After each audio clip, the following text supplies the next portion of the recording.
Hello, જાગૃત અવાજમાં તમારું સ્વાગત છે. મારું નામ છે ચિંતન અખાણી અને આજે આપણે નવું ચેપ્ટર સ્ટાર્ટ કરવા જઈ રહ્યા છીએ. યસ, ચેપ્ટરનું નામ છે આંકડા શાસ્ત્ર. બેઝિક મેથ્સ અને એડવાન્સ મેથ્સ એટલે કે સ્ટાન્ડર્ડ મેથ્સ વાળા બધા વિદ્યાર્થીઓ માટે કામનું છે. આગળના લેક્ચર્સ જોવાના બાકી હોય તો ડિસ્ક્રિપ્શન બોક્સમાં પ્લેલિસ્ટની લિંક છે, એમાંથી તમે લોકો જોઈ શકો છો. ઓકે, અને બીજી અગત્યની વસ્તુ, તમારે ફ્રી ઓફ કોસ્ટ મટીરિયલ જોઈતું હોય તો ડિસ્ક્રિપ્શન બોક્સમાં વેબસાઇટની પણ લિંક છે, ત્યાંથી તમે વેબસાઇટ પરથી તમે મટીરિયલ ડાઉનલોડ કરી શકો છો. ફ્રી ઓફ કોસ્ટ છે.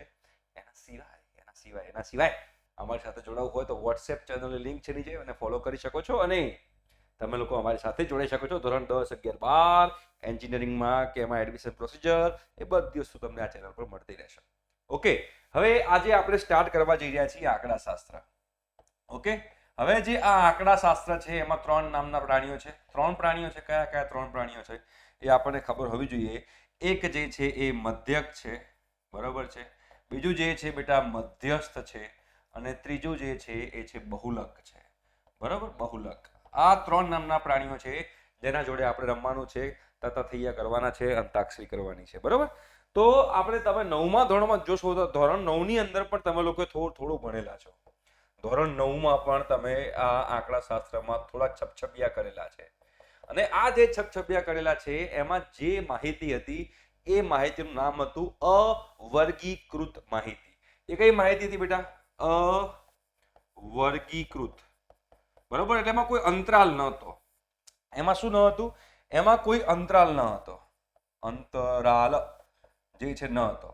આવૃત્તિ આપતા હતા પણ અંતરાલ નતા આપતા. અંતરાલ એટલે શું? 10 થી 20, 20 થી 30, 30 થી 40, 40 થી 50, આ ટાઈપના જે અંતરાલ હોય એવા અંતરાલ નતા આવતા. તો અંતરાલ આવે ને તો એને કહેવાય વર્ગ. વર્ગ આવે એટલે એને કહેવાય વર્ગીકૃત માહિતી. તો કેમ કહેવાય કે 10 થી 20 ની વચ્ચે કેટલા લોકો છે? 10, જેની ઉંમર 10 વર્ષથી 20 વર્ષ હોય એવા કેટલા લોકો છે? જેની ઉંમર 20 વર્ષથી 30 વર્ષની વચ્ચે હોય એવા કેટલા લોકો છે? જેની ઉંમર 30 વર્ષથી 40 વર્ષની વચ્ચે હોય એવા કેટલા લોકો છે? તો આ વર્ગ આપ્યો કહેવાય, અંતરાલ આપ્યો કહેવાય. તો આવી જે માહિતી જે છે એને આપણે વર્ગીકૃત માહિતી કહીએ છીએ, જે આપણે ધોરણ 10માં ભણવાના છીએ. અને આગળ તમે ધોરણ 9માં જે ભણેલા હતા એ ધોરણ 9માં તમે અવર્ગીકૃત માહિતી ભણ્યા હતા, એટલે એમાં કોઈ જગ્યાએ અંતરાલ હતો નહીં. આમાં અંતરાલ આવશે. અંતરાલ આવશે એટલે ધોરણ 10 ની અંદર જે આપણે મધ્યક, મધ્યસ્થ ને બધાની વાતો કરવાના છીએ કે બહુલકની વાત કરવાના છીએ, એ આપણે વર્ગીકૃત માહિતી જે છે એ વર્ગીકૃત માહિતી માટે આપણે મધ્યક, મધ્યસ્થ ને બહુલકની વાતો કરીશું. ઓકે, અને સરસ સરસ મજાની વાતો કરીશું, સરસ સરસ મજાનું ભણીશું, જેના કારણે તમને લોકોને પણ મજા આવશે, જેના કારણે મને પણ મજા આવશે. એટલે ચેનલ પર નવા હો તો સબસ્ક્રાઇબ કરી દેજો.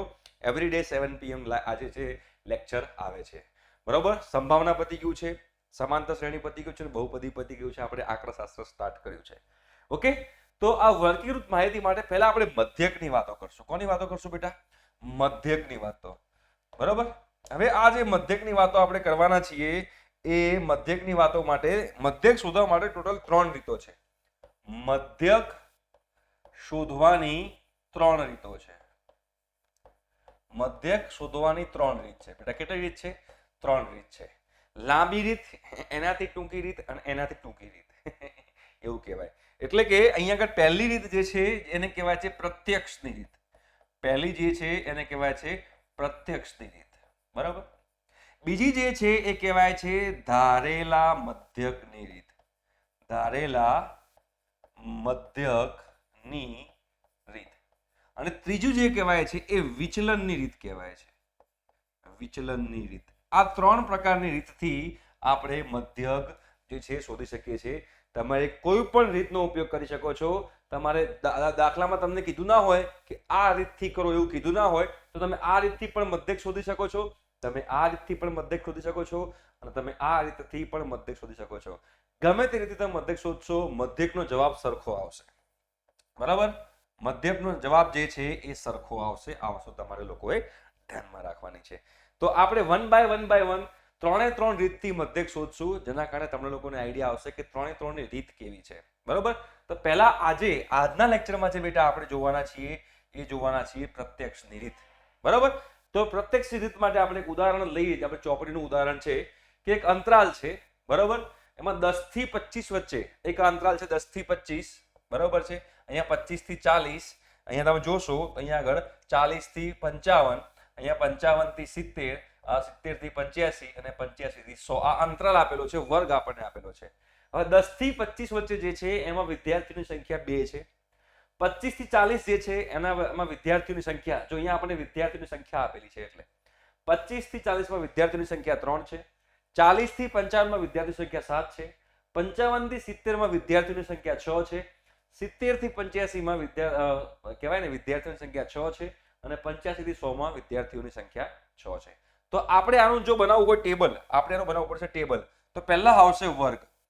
વર્ગમાં તમારે લખવાનું 10 થી 25, બરોબર, 25 થી 40 આવું તમારે લખવાનું. પછી 40 થી 55 એ આપણે લખીશું. 55 થી 70 આપણે એ લખીશું. 70 થી 85 આપણે એ લખીશું અને 85 થી 100 આપણે એ લખીશું. બરોબર. તો આ થઈ ગયો વર્ગ. આ જે વર્ગ આવે છે એ વર્ગની આપણે મધ્ય કિંમત શોધવી પડશે. આ જે વર્ગ જે છે એ વર્ગની આપણે બેટા મધ્ય કિંમત શોધવી પડશે. વર્ગની મધ્ય કિંમત જે છે એ આપણે શોધવી પડશે. હવે મધ્ય કિંમત તમારે શોધવી હોય તો તમારે કરવાનું શું છે ખબર છે? પહેલો વર્ગ જે છે એમાં આની અધઃસીમા અને ઉધ્વસીમા, એટલે અંતરાલની નાની વેલ્યુ અને સૌથી મોટું મૂલ્ય. જુઓ, તમે જોશો તમને ખબર પડશે, અહીંયા 10 છે અને 25 છે, તો આ બંનેનો સરવાળો ભાગ્યા 2, 10 વત્તા 25 35, 35 ભાગ્યા 2 17.5 થાય. બરોબર છે. જેને આપણે કહીશું xi. આ જે મધ્ય કિંમત જે છે ને એ મધ્ય કિંમતને આપણે નામ આપશું xi. બરાબર. 25 વત્તા 40 65, બરોબર, 65 ભાગ્યા 2 કરવાનું. 40 વત્તા 55, 40 વત્તા 55 ભાગ્યા 2 કરવાનું અહીંયા આવશે. 55 વત્તા 70 કરશો અને એના ભાગ્યા 2 કરશો એ આપણે અહીંયા મૂકવાનું. 70 વત્તા 85 કરશો એના ભાગ્યા 2 કરશો આપણે અહીંયા મૂકવાનું. 85 વત્તા 100 કરશો એના ભાગ્યા 2 કરશો એ આપણે અહીંયા મૂકશું. એ કહેવાય xi. પછી આપણે અહીંયા આગળ આવશે આવૃત્તિ. અહીંયા શું આવશે? આવૃત્તિ. આવૃત્તિ આપણે fi કહીએ છીએ. fi આવૃત્તિ એટલે આ જે છે. તો 10 થી 25 વચ્ચે કેટલા વિદ્યાર્થીઓ હતા? તો 2. બરાબર. તમે જે ધોરણ 9 માં શીખ્યા હતા બેટા, ધોરણ 9 ની અંદર તમને ડાયરેક્ટ xi આપેલું હતું. આ વર્ગ નતો આપેલો, અહીંયા એક્સ્ટ્રા આટલું આપ્યું છે વર્ગ. વર્ગમાંથી xi શોધવાની, બાકી બધી મેથડ એની એ જ. જો 2, પછી અહીંયા આવે 3, પછી અહીંયા આવે 7, પછી અહીંયા 6, પછી 6 અને પછી 6. આ તમારી fi કહેવાશે. આ વર્ગની મધ્ય કિંમત જે છે મધ્ય કિંમત તમારી xi કહેવાશે. અને આ xi અને fi જે છે એને તમારે બેના લઘન કરાવવાના. લઘન એટલે કે બંનેનો ગુણાકાર કરવાનો. આ બંનેનો ગુણાકાર અહીંયા આવશે, આ બંનેનો ગુણાકાર અહીંયા આવશે, આ બંનેનો ગુણાકાર અહીંયા આવશે, આ બંનેનો ગુણાકાર અહીંયા આવશે, આ બંનેનો ગુણાકાર અહીંયા આવશે, આ બંનેનો ગુણાકાર અહીંયા આવશે. બરોબર છે. તો આને શું કહેવાશે? fi ગુણ્યા xi. fi ગુણ્યા xi, જેને આપણે બીજી રીતે fi xi પણ કહી શકીએ છીએ. જો પહેલા વર્ગ, પછી વર્ગની બાજુમાં એની મધ્ય કિંમત, મધ્ય કિંમતની બાજુમાં એની આવૃત્તિ અને આવૃત્તિની બાજુમાં આ બંનેનો ગુણાકાર fi xi. અને આ બધા fi xi નો તમારે સરવાળો કરવાનો છે. આ બધા fi, આ વત્તા આ વત્તા આ વત્તા આ વત્તા આ વત્તા આ વત્તા એ બધાનો તમે સરવાળો કરો તો એ બધાનો તમે સરવાળો કરો તેને શું કહેવાય? Sigma fi xi. મતલબ સિગ્મા મતલબ શું? સરવાળો. સિગ્મા fi xi નો મતલબ એમ થાય છે કે આ fi xi ના બધા પદોનો સરવાળો. તો સિગ્મા fi xi અને છેદમાં n આવશે. n શું છે? n એ આ બધી આવૃત્તિઓનો સરવાળો છે. n જે છે બધી આવૃત્તિઓનો સરવાળો છે. તો 3, 2, 3, 5, 7, 12, 18, 24 ને 30, તો છેદમાં આવશે n બરાબર 30. જેને કહીશું આપણે મધ્યક. મધ્યકનું સૂત્ર તમે 9મા ધોરણમાં જે વાપર્યું હતું એનું એ જ છે. Sigma fi xi upon n, fi xi ભાગ્યા n. બટ એમાં xi જે છે તમને આપેલું હતું 9મા ધોરણમાં, અહીંયા તમને વર્ગ આપેલો છે, તો વર્ગ ઉપરથી તમારે xi શોધવાનું છે. તો જો અહીંયા ટેબલ બતાવું તો એક આવી રીતે ટેબલ હોય તો જો 10 થી 25, 25 થી 40, 40 થી 55, 55 થી 70, 70 થી 85, 85 થી 100. બરાબર. હવે તમે જોશો તો એની આ મધ્ય કિંમત છે. જો આ વત્તા ભાગ્યા 2. તમે પહેલા આ મૂકો, પછી આ મૂકો, કે પહેલા આ મૂકો. આ જે આ સ્તંભ જે છે સ્તંભ આમ પહેલા આગળ પાછા કરો ચાલે. કેમ? મેં અહીંયા પહેલા xi મૂકી દઉં, વાંધો નહીં. અહીંયા xi મૂકો, fi મૂકો, એમાં તમારે કઈ વાંધો નથી. આ મધ્ય કિંમત છે. મધ્ય કિંમત એટલે આ વત્તા ભાગ્યા 2 17.5. 25 વત્તા 40 ભાગ્યા 2 તો 32.5. 40 વત્તા 55 ભાગ્યા 2 તો 47.5. 55 વત્તા 70 ભાગ્યા 2 તો 62.5. 70 વત્તા 85 ભાગ્યા 2 77.5, 85 + 100 / 2 92.5. આ XI થઈ ગઈ. FI તમને આપેલી હતી, બરાબર. FI એટલે કે આવૃત્તિ તમને આપી હતી. તો આ બેનો ગુણાકાર 35, આ બેનો ગુણાકાર 97.5, આ બેનો ગુણાકાર 332, આ બેનો ગુણાકાર 375, આ બેનો ગુણાકાર 465, આ બેનો ગુણાકાર 555. હવે આ થઈ ગયું તમારો FI XI. એ FI XI નો બધાનો તમે સરવાળો કરી નાખો તો આવ્યો 1860. અને સૂત્ર શું હતું? Sigma FI XI upon n. n ને બીજું શું કહેવાય? n ને તમે બીજું શું કહી શકો છો? સિગ્મા FI પણ કહી શકો છો. આ બધાનો સરવાળો ને, મેં શું કીધું હતું? આ બધાનો સરવાળો જ એ જ. એને સિગ્મા FI બી કહેવાય અને એને n બી કહેવાય. તો sigma FI XI upon sigma FI એટલે કે આ બધાનો સરવાળો જે 30 આવ્યો હતો. તો 1860 / 30 તમે કરો તો તમારો જવાબ આવ્યો 62. તો 62 જે છે x બાર, જેને આપણે કહીએ છીએ મધ્યક. તો આ રીતે જે આપણે મધ્યક શોધ્યો, એ મધ્યક શોધવાની રીત જે છે એ રીતને આપણે પ્રત્યક્ષની રીત કહીએ છીએ. કઈ રીત કહીએ છીએ? પ્રત્યક્ષની રીત. બસ પતી ગયું.